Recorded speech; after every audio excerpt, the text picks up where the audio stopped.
Eleito com mais de 60 milhões de votos, o ex-presidente Luiz Inácio Lula da Silva vai para o seu terceiro mandato de presidente da República. A eleição foi acirrada. A apuração dos votos começou com o presidente Jair Messias Bolsonaro se mantendo na frente. Mas por volta das 6h45 da noite, Luiz Inácio Lula da Silva virou a votação. Hora que seu Geraldo Soares, de 73 anos, chegou na praia de Tambaú para começar as comemorações. Ele não votou na última eleição, mas se motivou em 2022 com Lula na disputa. Porque eu já sabia e já sei que Lula vai ganhar.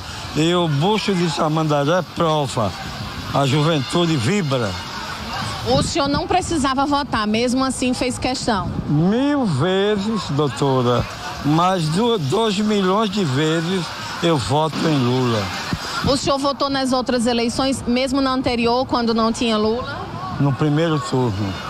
A eleição terminou com 50,90% dos votos para Lula e 49,10% para Bolsonaro. A diferença dos votos aqui da Paraíba foi ainda maior. Lula ficou com 66,62% e Jair Bolsonaro 33,38%. E o local definido para as comemorações foi aqui, o busto de Tamandaré, que ficou repleto de eleitores para comemorar a vitória em segundo turno.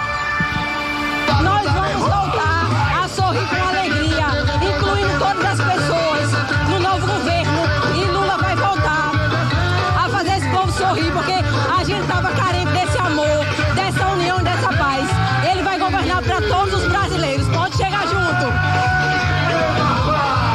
Esta eleitora fez questão de lembrar que a bandeira do Brasil vai voltar a ser dos brasileiros. A bandeira do Brasil é do Brasil, não é de um partido, não. O partido é uma coisa, a bandeira do Brasil é outra, é uma nação.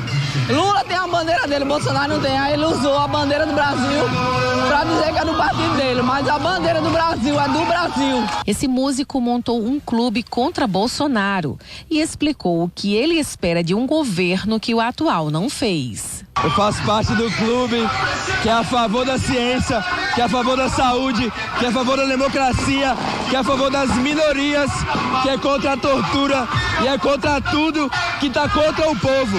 Eu sei de onde eu vim, eu sei quem eu sou a favor do povo brasileiro, trabalhador, e eu sou muito contra Bolsonaro. Este outro eleitor lembrou que os nordestinos foram muito importantes para a manutenção da democracia. Graças a Deus hoje eu estou feliz por ser nordestino. O nordestino mostrou o seu valor, mostrou e quem vota e votou no melhor.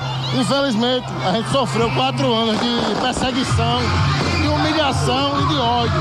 E hoje o Brasil deu um grito de liberdade e o Nordeste mostrou o seu valor. E não só os mais velhos, como Geraldo, acham que Lula é o melhor para o Brasil.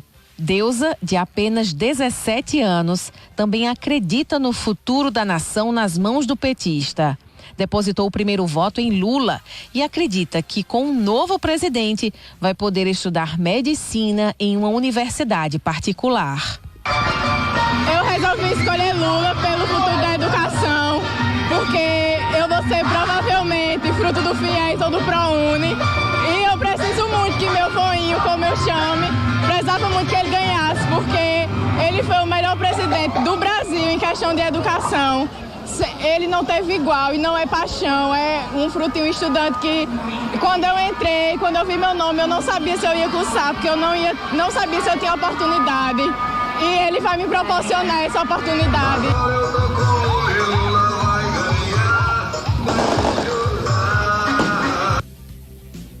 Professor Gonzaga Júnior, vou nem perguntar nada, resuma. Na verdade, eu tinha dito ontem à noite que as dificuldades do governo do PT, ali no segundo mandato de Dilma, dificuldades de ordem econômica, dificuldades de ordem política na relação com o Congresso, e depois a Lava Jato, que ali abriu uma cortina em relação às relações, né, do governo PT, aquilo dali tudo aquilo ali criou Bolsonaro.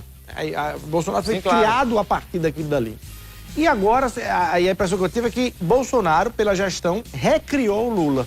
Nesse sentido, ele se retroalimentando, de certa forma, o Bolsonaro é primeiro presidente não reeleito, porque ele permitiu, em algum momento da gestão dele, sobretudo na pandemia, se colocar numa relação muito mais sectária, segregadora, do que de acolhimento mais plural da nação. Sim, claro.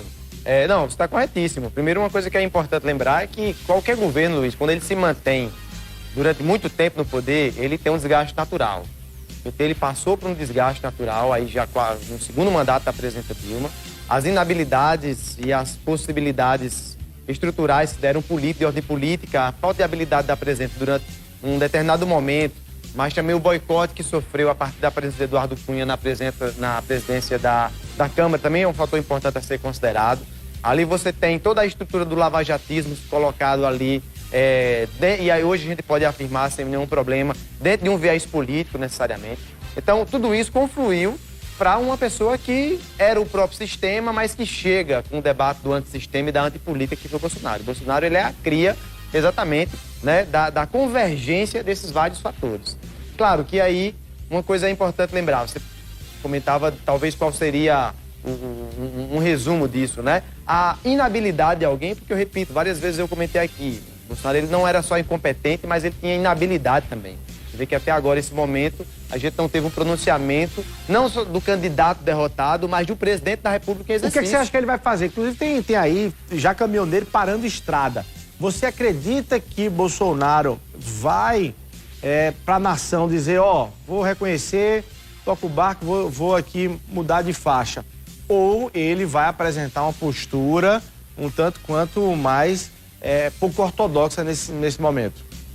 Luiz, a orientação política de Bolsonaro, ela é familiar. São os filhos que orientam o Bolsonaro ali e um núcleo muito mais próximo, e hoje está muito mais próximo daquele antigo núcleo ideológico, né? Se você pensar aqueles que, dentro da estrutura política que se aproximavam do governo, eles já começaram a andar... Vamos lembrar que ontem o presidente não quis receber nenhum aliado político após o anúncio da derrota, né? O ministro das Comunicações, o Fábio Faria, já deu um passo atrás, né? O seu grande aliado de Bolsonaro, que era o presidente Arthur Lira, presidente da Câmara, ele já se antecipa, inclusive Rodrigo Pacheco, que é o presidente do TSE, para dizer, olha, o reconhecimento é notório, mas também não vai ter revanchismo, ou seja, se reconhece o que está nas urnas, o resultado, mas também não se vai atrás de ninguém, de perseguir ninguém politicamente.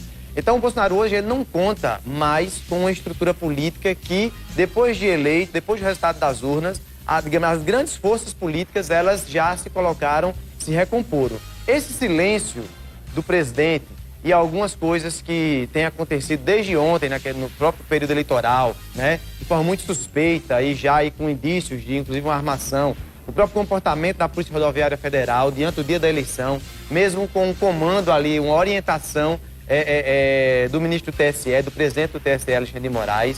Você teve logo em seguida o anúncio do ministro Alexandre de Moraes na presença da comunidade internacional para poder fortalecer, dar legitimidade ao processo. E depois, no final do dia, você tem esse novo movimento ali, ainda lá no Sudeste, de alguns caminhoneiros, que me parece que ali tem 6 a 12 lugares que têm se mobilizado no sentido de parar digamos, o trânsito e esperar uma manifestação do Exército. O nome disso é golpe. O nome disso é golpe. Não há nenhuma, digamos, hoje, Luiz, não existe mais nenhuma instituição, nenhuma estrutura política e econômica que conflua para isso. Se o presidente ele insistir nisso, à medida que ele se pronunciar insistir nisso, é muito provável que a gente vai ter aí problemas do ponto de vista judiciais mais pesados. Bom, esse é um tema mais complexo para a gente mergulhar com mais tempo. Nosso tempo deu uma estourada aqui. Professor, eu queria agradecer. A gente vai ter naturalmente aí outros programas para a gente ir mergulhando nisso. Eu, particularmente, nem acredito que ele vá tomar uma decisão diferenciada, porque, como você está falando, o cenário não me parece. E ele só aprofundaria os problemas que ele vai ter que resolver para frente daqueles que já tem junto ali à justiça nesse debate democrático ou não. Professor, obrigado pela sua presença. Você vem numa próxima aí. Eu que agradeço. Parabenizar o time Arapuã por essa cobertura. Bom demais. A gente vai ficando por aqui. É você o nosso abraço e até amanhã, se Deus quiser.